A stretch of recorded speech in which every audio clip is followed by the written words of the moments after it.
Once we had completed the analysis of the failure of the aircraft, I was pretty much free for a few days, so I immediately set off hitchhiking for North Carolina. I had left my car with Frank while I was gone to Utah because I couldn't take it with me, and I didn't want to leave it somewhere unattended, and I'm sure he appreciated having access to it. I think I went home on a Wednesday or Thursday. I remember clearly carrying some pictures of the wrecked aircraft. Somewhere over the years I lost those pictures. I certainly wish that I had them. They were very indicative of how much danger we had been in. But anyway, I arrived in Hickory, and that was not exactly the right place to go. Betty had graduated from high school in May of 1954. I had missed both her senior prom and her graduation, and she had immediately transitioned to Charlotte, found a place to stay, and was working in the FBI regional office in Charlotte as a file clerk. She likes to say that she was setting up files for all the bank robberies that took place in North Carolina, and I think she had counted some 22 or something that had happened in that year. But I got my car, headed for Charlotte, located the house she was living in, and we had a happy reunion. The long time that we had been separated in the summer of 54 caused both of us to begin thinking about what our future together would be.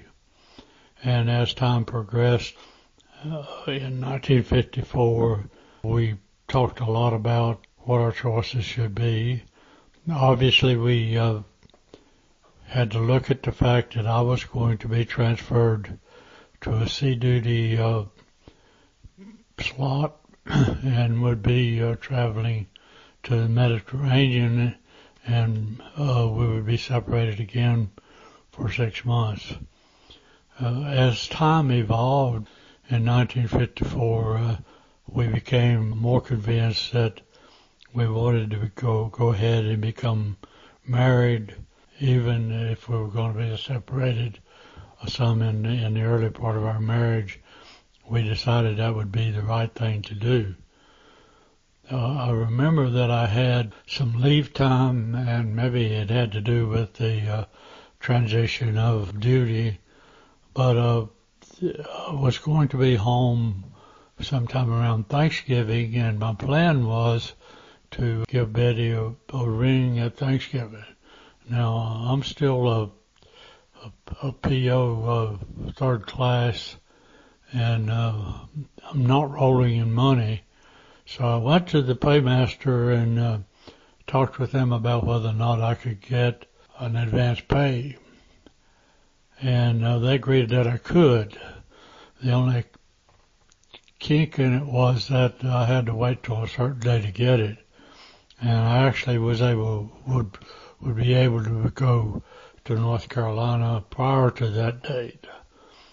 And I did. I went to North Carolina, obviously began enjoying leave time and having time with Betty.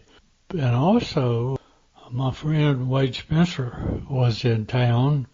Wade had joined the Marines shortly after I joined the Navy. He and I had grown up as nearest neighbors.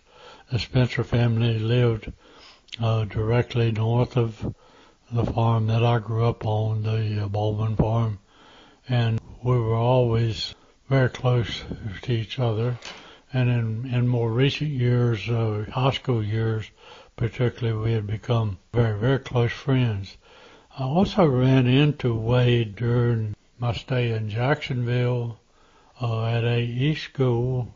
He was in AE school, although not in the same class that I was.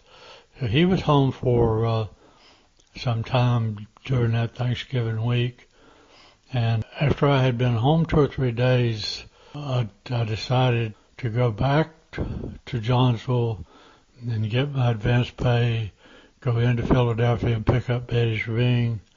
And I asked Wade if he would like to ride with me, and he agreed, and we set out on a round trip to Philadelphia and back, and had a good visit with each other. To be quite honest, I think that was the last time I saw Wade.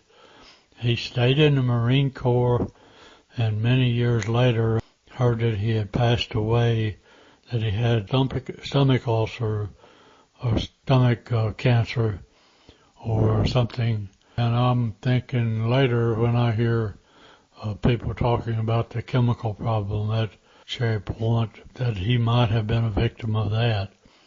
But I had no way of really finding it out. Some of his sisters were still in the area, but I don't remember having an opportunity to discuss what happened to Wade with any of them. But he was a good friend. I hate that I didn't have more time to stay with him, to visit with him, and I hate that he passed on so young.